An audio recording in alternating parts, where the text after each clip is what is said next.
জানো তো আমাদের পাশের পাড়ায় আমার একটা স্টুডেন্ট আছে, আর ওর ছিল বার্থডে, তাই ওর মা ফোন করে আমাকে বলে, শোনো না অনন্যা, আমার একটা কেক লাগবে। আমি তখন তাকে বলি, হ্যাঁ বৌদি বলো কি কেক লাগবে।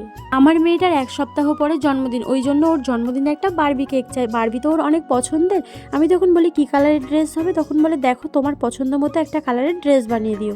তখন আমার মাথায় এটা আসলো যে তোমরা সবাই আমাকে বলেছিলে যে দিদি একটা পার্পেল কালারের কেক বানাবে, তাই আমি ভাবলাম চলো পার্পেল কালারের ড্রেস করা যাক, দেখতে অনেক সুন্দর লাগবে আর তোমাদের রিকোয়েস্টটাও আমি রাখতে পারবো। তার জন্য দেখো পার্পেল কালারের একটা সুন্দর ড্রেস করেছিলাম। চলো এখন তোমাদের নামগুলো নিই। নুহানা, আয়েশা, মারিয়া, প্রিয়াঙ্কা বর্মন, রুবিনা, অরিত্র, আরবিনা, ফতেমা, তানহা, আরমিনা, মুক্তা, আলো, উর্মি, নাবিলা, তোয়া, জুই, ডলি, সাইমা, জুলেখা, মিতু আর হিম। এবার বলো তোমাদের রিকোয়েস্ট তো পার্পেল কালার চলে এসছে, কেমন হয়েছে তাড়াতাড়ি কমেন্টে জানাও। আর হ্যাঁ, কমেন্টের পাশে কিন্তু নিজেদের নাম লিখতে ভুলো না। তোমরা সবাই ভালো থেকো, বাই।